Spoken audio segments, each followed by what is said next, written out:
이스라엘이 광야를 지나 약속의 땅에 서기까지는 아주 오랜 시간이 필요했죠. 예전에 말씀드렸지만 홍해는 애굽에서 나온 이 광야의 아버지 세대들이 건넜던 강이라면, 요단강은 광야에서 태어난 모세와 여호수아와 갈렙을 제외한 광야에서 20세 미만의 세대들, 이 세대들이 건너는 믿음의 강입니다. 그래서 때로는 그들이 불순종했고 두려움에 주저앉기도 했지만, 그럼에도 하나님은 한 번도 그들을 놓지 않으셨어요. 여러분, 이것이 과거의 어떤 사건으로 우리가 은혜 받을 것이 아니라 바로 우리의 삶 속에 내가 만난, 내가 경험하는 그 하나님에게도 똑같이 적용되는 거죠. 우리의 삶을 이렇게 돌아보면 정말 엄청난 일이 있었다가도 이제 앞으로 어떻게 해야 될지 모르는 그 막막한 상황 속에서도 하나님은 이렇게 자연스럽게 하나님의 어떤 그 섭리적인 어떤 사건을 통해서 우리에게 가야 할 길을 가게 하시고, 또 그 길이 우리에게는 부담스러운 길이 아니라 또 축복의 길이라는 것을 우리가 다 느끼게 되는 거예요. 그래서 찬송가 가사에 나오듯이 너희가 받은 복을 세어 보아라 라고 했잖아요. 근데 우린 작은 것은 기억하지 않아요. 그래서 제가 그 서양 사람들, 기독교가 먼저 이렇게 오랫동안 수천 년 동안 이렇게 이어온 그 서양 사람들이 부러웠던 것은 그 딱 한 가지예요. 그런 작은 것에도 하나님의 뜻을 발견하는 그들의 마음이었죠. 그래서 뭔가 우리는 그냥 지나칠 수 있는 그런 것들을 그들은 하나님 주신 것이라고 고백하고 간정하는 것. 우리 한국 사람들도 체면 문화가 있어서 그런지 이 정도 가지고 얘기해서 뭐 내가 간증이라 할 수 있을까라는 그런 생각에 많이 사로잡혀 있는데, 사실은 그렇지 않습니다. 하나님께서 오늘 내가 이런 마음을 먹고 정말 절망했는데 누군가가 나에게 그냥 툭 이야기하듯이 한 말이 제 마음속에 오늘 하루를 너무나 평화롭게 했습니다. 뭐 이런 감정도 되는 거예요. 왜? 눈에 보이는 열매도 없어요. 극적인 어떤 드라마틱한 그런 사건도 없었어요. 그런데 내 마음에 하나님이 그 사람의 한마디가 마음에 온종일 평화가 왔다는 것은 그건 성령의 역사잖아요. 성령이 우리에게 평화를 주시잖아요. 근데 우리는 그런 데서 아직까지 자유롭지 못한 것 같아요. 자, 우리가 지난주는 강이 갈라졌어요. 하나님의 언약궤를 맨 제사장들의 발이 먼저 닿았죠. 말씀이 먼저 닿는 순간에, 그 하나님의 권위가 닿는 순간에 강은 하나님의 명령에 따라 갈라지게 되는 거예요. 그리고 오늘은 이제 백성들이 다 지나가고 말라진 그 땅에 마지막으로 또 제사장들이 돌들을 놓고 난 뒤에 제사장들이 빠져나오는 장면입니다. 광야 세대가 한 번도 경험해 본 적이 없는 방식으로 하나님은 길을 여셨습니다. 그 길을 따라 백성들은 마른 땅을 건넜고 또 그 강이 메우시는 그런 역사가 일어났습니다. 여러분, 이것은 단순히 하나님이 그들의 삶에 어떤 어려운 장애물을 그냥 이렇게 치우셨다는 의미가 아니라 그들의 삶에 새로운 어떤 시대를 여셨다는 거예요. 그것은 뭐냐? 믿음의 시대를 여신 거예요.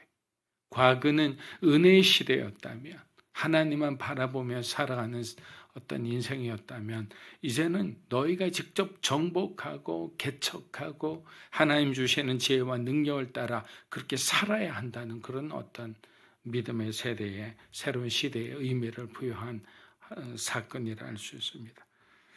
약속의 땅에서 살아야 하는 백성, 그 약속 위에 서야 하는 백성들은 그래서 그 믿음을 항상 가지고 있어야 되고, 그리고 그 은혜의 기억을 항상 가지고 있어야 하는 거예요. 그래서 오늘 이 돌들의 대한 질문이 나오게 된 겁니다. 자, 여호수아 4장 15절에 16절 다시 한번 읽어보겠습니다.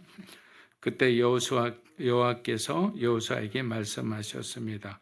정거의 궤를 맨 제사장들에게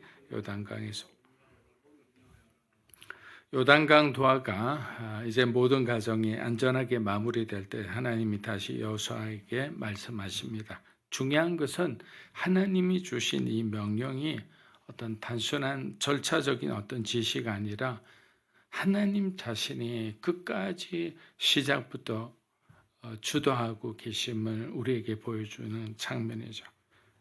요단강이 갈라진 것도 하나님이 하신 일이고 건너는 순서와 방식도 마무리도 하나님이 정하셨어요.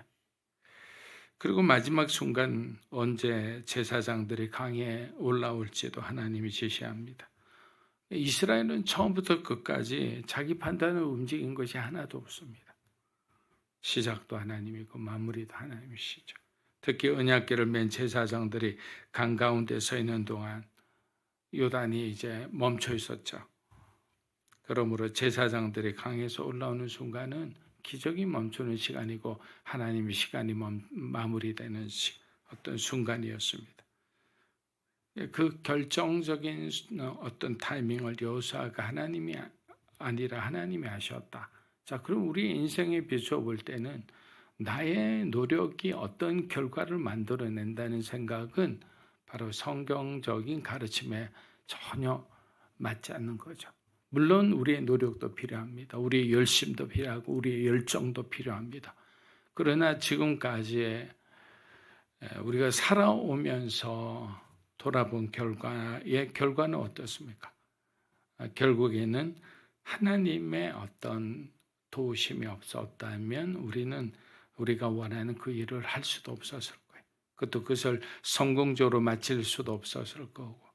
그리고 어려운 가운데 있었지만 하나님께서 그것을 기적적으로 구출해 주시지도 않았을 거예요. 이 모든 것을 기억하는 것으로부터 우리의 믿음은 시작된다. 이것이 오늘 본문이 말하는 메시지의 방식입니다. 하나님은 당신의 일을 당신의 때와 당신의 방식으로 우리와 함께 일하시기를 원한다라는 거예요. 이스라엘은 요단을 건넜지만 그 성공의 원인이 그들의 발걸음이나 용기가 아니라는 것을 바로 이 마지막 장면을 통해서 우리에게 여실히 보여주게 하는 겁니다. 여호수아는 하나님께서 말씀하신 것을 그대로 들었고 순종했을 뿐이죠. 그런데 들어가자마자 그들은 어떻게 합니까? 하나님의 뜻에 반역하기 시작합니다. 여러분, 이것이 어쩌면 바로 이 말씀의 가장 반전이죠.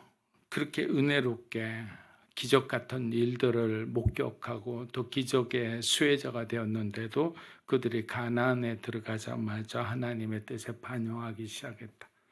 내 손으로 농사짓고 내 손으로 노력해서 번 돈이라 생각했기 때문이겠죠.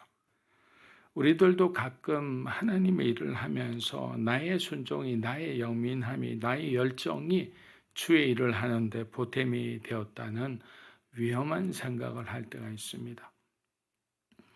제가 일본에서 러브 소나타라는 집회를 하면 그 한 집회마다 한 2,000명, 그리고 동경 같은 경우에는 2만 명씩 이렇게 모이거든요.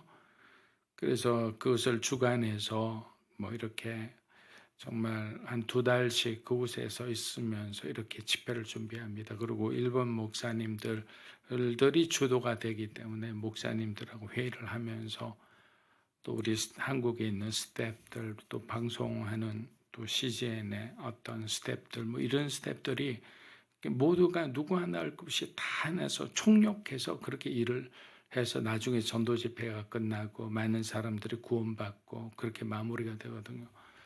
그리고 마무리되고 그리고 막 서로 축복하고 난 뒤에 밤 12시 정도 되면 이제 호텔로 돌아오는데 그때 되면 녹초가 돼요. 그런데 그때 하용조 목사님 그 통역했던 지금의 동경 온누리교회 담임하는 그 후쿠자 목사님이라는 분이 있는데 그분이 이제 한 목사님한테 이런 말을 했대요.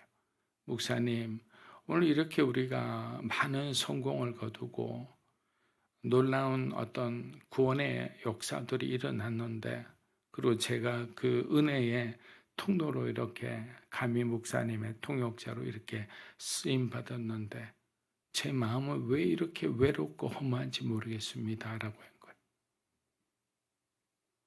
근데 저도 그런 마음을 자주 느꼈거든요. 그래서 큰 어떤 영적인 성공을 거뒀을 때 마치 엘리야 같은 마음이 들 때가 있거든요. 갑자기 허무해지고 두려워지고 일이 더 이상 하기 싫어지고 뭐 이럴 때가 있어요. 그래서 한국 사람 그런 거, 나도 그래.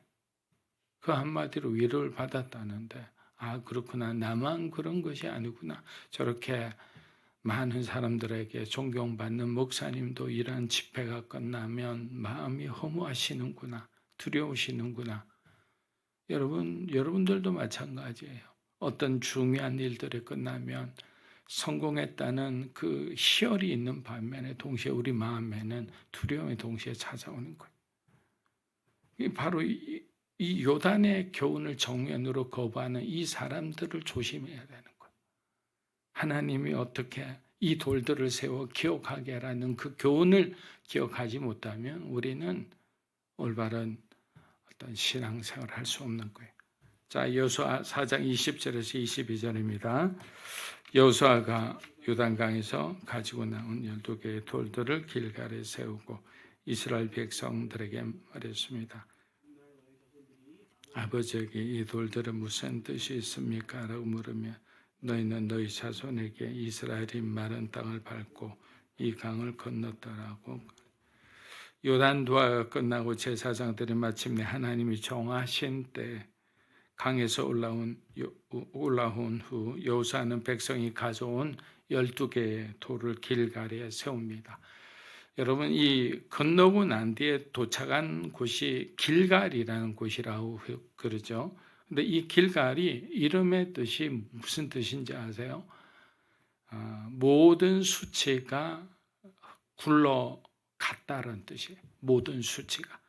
그래서 과거의 그 모든 수치와 그 모든 어떤 부끄러움이 길갈이라는 곳에서 다 씻어버리고 그 다음에 약속의 땅에 가는 거예요.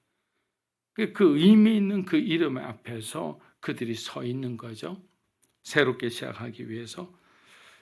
그래서 하나님은 첫자리에 돌을 세우게 하시는데 왜 첫자리에 돌을 세우게 하실까요? 왜 가나안의 어느 도시를 정복한 후가 아니라 처음 밟는 자리에 돌을 세우게 하셨을까요? 그 이유는 분명합니다.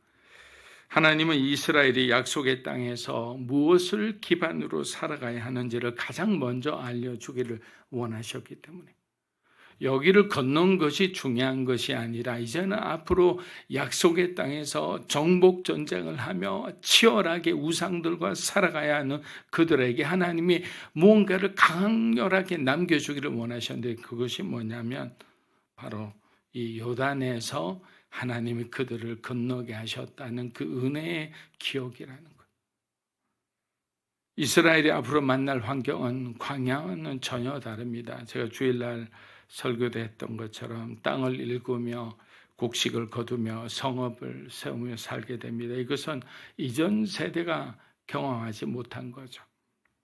그 삶의 변화 속에서 가장 빠르게 사라지는 것이 무엇인지 아십니까? 하나님의 은혜를 기억하는 마음이에요. 우리가 잘 돼 보세요. 그 잘 되는 일 때문에 하나님을 잊어버려요. 교회 갈 시간도 없어요. 그래서 헌금을 많이 하는 사람이 있는데 그거는 필요 없습니다. 헌금이 중요한 게 아니라 교회 와서 예배를 드려야죠. 그래서 하나님의 약속의 땅의 첫자리, 첫날, 첫 진영에 바로 이 기억을 뚜렷이 새겨 놓으신 겁니다. 그리고 여호수아는 그 기억을 설명하며 자손 세대를 향한 명령을 합니다. 훗날 너희 자손들이 묻거든 알려주라. 이스라엘이 마른 땅을 밟고 요단을 바라보면 여기서 어떻게 마른 땅을 찾을 수 있습니까? 그런데 하나님이 이 땅을 물러가게 하셔서 우리가 마른 땅을 건너가게 했다. 근데 여기서 마른 땅이라는 게 중요하잖아요. 보통 강물이 옆으로 벌어졌다 하더라도 우리는 그 강물 바닥이 축 축축하고 그냥 푹푹 빠지는데 하나님 그 강물의 바닥조차 마르게 하셨다라는 거예요. 여러분 사무엘 시대에도 비슷한 장면이 등장합니다. 블레셋의 위협에서 하나님이 이스라엘을 건지신 후 사무엘은 에벤에셀이라는 돌을 세웁니다. 그 뜻은 여기까지 여호와께서 우리를 도우셨다라는 거예요. 여기까지.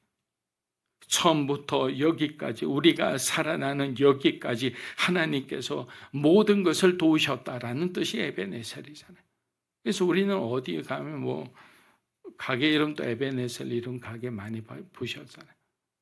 하나님이 여기까지 내가 살아오는 여기까지 도우셨다라고 하면서 에벤에셀의 비석을 세우기도 하고 여호와의 돌과 사무엘의 돌은 바로 같은 목적을 갖는 거예요. 하나님이 하신 일을 기억하게 하려는 것. 여러분의 삶에도 하나님이 우리에게 주신 정말 잊지 못한 은혜가 있을 겁니다. 혹시라도 우리의 그 기억이 좀 희미해졌다면 오늘 이 시간을 통해서 다시 한번 하나님을 만난 그 시간에 그 사랑을 기억하시기를 축복합니다. 기도하겠습니다. 이제는 우리 주 예수 그리스도의 은혜와 하나님 아버지의 크고 놀라우신 사랑과 성령님의 감화 감동 교통하심의 역사가 잃어버렸던 희미해진 하나님의 그 은혜의 기억을 다시 세우고 주님의 그 뜻에 따라 순종하며 믿음으로 살아가기 원하는 사랑하는 믿음으로 사는 교회 성도 한 분 한 분의 삶과 가정과 소중한 자녀들 위해 이 자리에 계신 하나님의 거룩하신 백성들 위해 영상으로 예배드리는 주님의 귀한 동역사 위에 이 나라 민족과 한국 교회와 우리 선교사님이 이제로부터 영원토록 함께하시기를 간절히 축원하옵나이다. 아멘.